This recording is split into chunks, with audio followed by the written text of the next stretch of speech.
Welcome to another episode of Live Wire Review. I'm Jeremy. And I'm Matt. Well, welcome to the channel, and today we're with the 2023 Ford Mustang Mach-E GT Performance. Now that's a mouthful, but all of those tidbits actually add up to something special. You're gonna find in this car we have 480 horsepower, 634 pound-feet of torque. This isn't your normal EV video. Today, we're gonna see how fun this car is instead of talking about numbers. Those numbers just sound nothing like fun, so why don't we just jump right in, get this one started, and let's go for a rip. Sounds good to me. So Matt, I'm pretty excited about this car because as a previous Mustang owner, and I had this model, just not in the EV, I had the 2016 Mustang GT with performance package. Yeah. Now that car was rated to go 0 to 60 in 4.3 seconds. But I can tell you, that car was not easy to get it to go 0 to 60 in 4.3 seconds. In real life, you could probably maybe pull off about 5.2 seconds, 5.7, because it was a stick shift, and you gotta be a really good driver to get those kind of times. You gotta be really aggressive with that shifter. Yeah, you basically have to damage your car to get those kind of numbers out of it. Now in this car, you can expect to go 0 to 60 in 3.5 seconds. Ooh. If you buy the GT package, it's 3.8 seconds. But this is the performance today, 634 foot-pounds of torque, and this thing moves. Woo. As you can see, even while we're moving, it will chirp the tires. Jesus. This thing is so much fun. All four of them, oh my goodness. Oh, that never gets old. And that's what it did when we picked this up earlier, and I actually drove it back to where we were filming. I just floored it off a light. I had no real frame of reference for what it was gonna do. And oh my God, did I yell. And I was by myself, so thankfully no one was around to record it. But I want to hear you scream like a schoolgirl. I do often. I do often scream like that. Now, we're going up a little hill here that has a nice some little corners. S-curve in it. Oh, and this one comes with Magna-Ride dampers, which I can tell you really level out this ride. What do? They check the road like every few milliseconds and give you a little bit of adjustment here and there. Constantly adjusting your damping force to compensate for corners or even just obstacles in the road coming up. Which is, you know what, I mean, it makes this thing just handle smooth. You can see bumps coming and all of a sudden you're like, oh, that one's gonna be, and then you don't feel it, which is interesting. It's a crazy good system. Now we're kind of stuck behind somebody slow here, but oh, that's no fun. This car is not designed to go slow. No, it's not. Yeah, so with the Magna-Ride dampers in the original Mustang, they put a 10-speed automatic in it, and with those dampers, they were able to get that 0 to 60 time down to 3.9. So I can understand why this car goes so quick. Oh, and it just does it everywhere. Every time. When we were driving even out to here where we're at right now, I just pulling out of a parking lot, I was getting myself in trouble. I thought, uh-oh, there's a car coming, I gotta go. And I went, and all of a sudden I looked down and went, I'm doing 120 in a 50. Holy crap. Yeah, and we're going by the OPP station now, so we better be careful. Well, that's the best place to break the laws, right under their nose. Of course. Now, does this car make any noise? None whatsoever, which I always find awesome. You know what? I actually like it. I've been driving EVs for over 4 years now, and I thought it would take some getting used to because I was so used to driving Mustangs with loud exhaust. Hold on here, I'm pulling up in front of a bus. Woo! Oh, screw you, bus. Is so nice. So flat too. It just sticks you in your seat. So good. So we drove the white Mustang Mach-E before this one, but that one just has the regular coil springs in it, and it was pretty well sorted. Yeah. For a car that weighs over 4,800 pounds, it stayed planted to the ground. It did. This one just that suspension, the new suspension gives you upgraded suspension rather, just brings you a whole new refinement to it. It is sporty when you want it to be. It's comfortable when you want it to be. So it's the best of both worlds. You can have that leisurely, enjoyable drive, or as we've just been doing, you can put the damn pedal on the floor every 15 meters and just have a good time with it. You know, if my wife is watching, I think I might get this car when the Supercharger network is open to this. Just forewarned. You've been forewarned.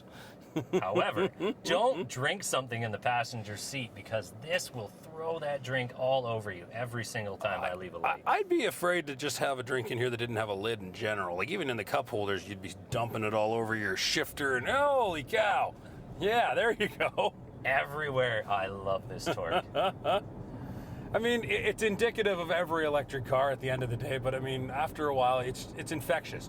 And Ford really wanted to go after or keep that Mustang following, heritage, whatever you want to call it, they didn't want to quit on that. They didn't want people to be like, oh no, it's an electric Mustang, I don't want anything to do with that anymore. No, you get in this thing, and like you said, as a previous Mustang owner with an internal combustion engine, they've done a hell of a job keeping that fun, that power, and all that, you know, what's the word I'm looking for? Clout, mystique, heritage of the Mustang, all in four wheels. And honestly, I mean, I fucking love this thing. I could spend days driving this thing.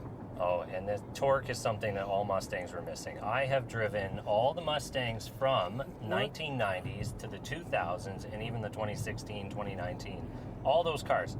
Ford engines have never really had low-end torque. It's something that I always liked in a Camaro or the LT1 engine or the LS series engines.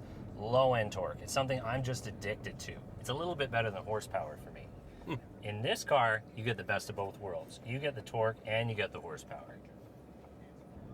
So what do you actually get on the interior? I mean, we've spent a lot of time now talking about performance, how it feels, how it drives, the exterior features.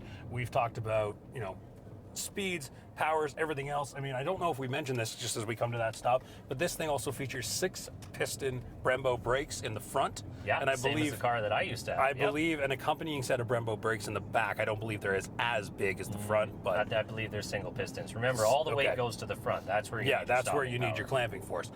But let's talk about the interior, because they certainly did not forget about you on the inside of this car either. You've got the Bang & Olufsen stereo, which is always a good time, and I love how Ford's really going out of their way to change up the different materials in here, and I'll just kind of show you.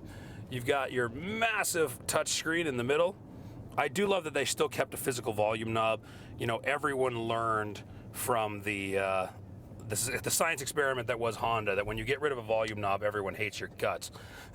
And remember, if you press one of these functions, you can use it as the selector for those functions. It makes it, yeah, exactly. It makes it functional on multiple levels. But then throughout the interior here, you're getting these fine finish touches. You're getting your different carbon looks here. You're getting your soft touch materials all throughout. And I mean, it's a pretty simple interior, but they certainly don't let you forget that you were in a GT at every turn. It's also in the seats as well as in the center stack. Now, the one thing I did notice driving this thing earlier, how do you feel about the placement of that instrument cluster? I'll ask you just off the cuff here. You know what? I think our dealer principal would be pretty impressed with this. You can actually see it, unlike the Ioniq series, where it cuts off some of what you need to see.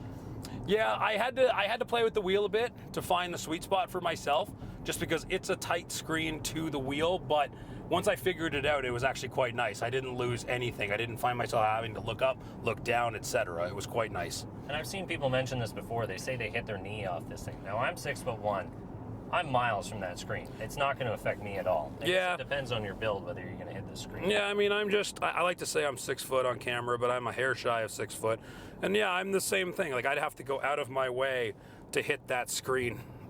I'm sure it'll happen at some point because I'm pretty, coordinated like that. But overall, though, like I said, they give you the fun, they give you the features, but they don't leave you hanging on the inside either. You get the best of both worlds in this car, and I think that's always been the thing with a Mustang, is you can, take it to you can drive it daily, take it to your job, or you can take it to the track on the weekend and have a good time. Yeah, and this car actually has a special mode built into it for when you take it to the track. It will actually detune it slightly so that it will keep the motors cool for entire track sessions. And I think that's pretty neat, because that's what this car is built for. The GT Performance is meant to go to a track.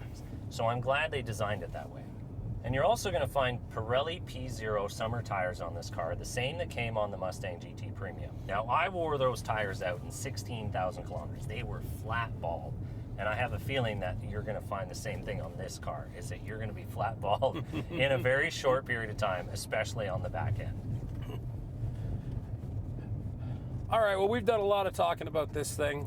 Let's go and do some more driving, and then we'll wrap things up for you guys when we get back. How's that sound? Just wanted to let you know, another one of the reasons you might want to buy this car is because in 2025, you're going to find all Ford EVs are going to come with the Tesla connector. This is amazing news, because in my mind, that brings Ford up to #2 in the EV world. Tesla really has everything figured out when it comes to EVs, but Ford is just stepping up to the plate by using their connector. By getting access to the supercharger network, you're going to be able to go across this country and the country below us just fine. So that means if you buy this car today, you won't be able to use the supercharger network right away, but they will be coming out with an adapter to use the North American charging standard so that you won't have a problem plugging in this car. Okay, it's time to have some fun. We're gonna do a launch and see how fast this thing goes 0 to 60. Are you ready? Okay, let's go.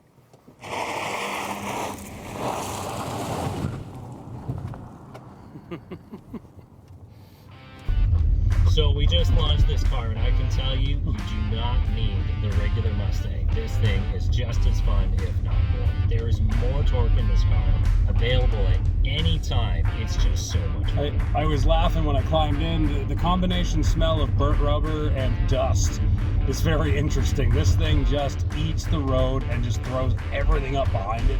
Not that that's a bad thing, it's actually quite impressive. And you'll see the shot here from outside. It looks so good when this thing takes off. So that's it for this one, guys. I think to just sum up this Mach-E, they're an absolute blast. They are so much fun to drive. You're gonna peel the damn tires off the things. And I think the coolest thing about them, and we've been talking about this for a while, we finally caught up with our production issues. There are tons of these available. If you're interested in this product, Bourgeois Ford in Midland has a couple on the lot, and they'd be glad to help you out. Yeah, check out the website. They actually have a couple of discounts on some of the ones in stock. And I'd just like to say, this car is so much fun. But it's gonna wear out tires just as fast as the car goes, honestly. You can't not chirp them. You can try, but it's just gonna happen. You're gonna love it. Thanks for watching. Let us know what you thought below. And as always, come back and see what we're gonna do next. And don't forget to like and subscribe if you found this video helpful.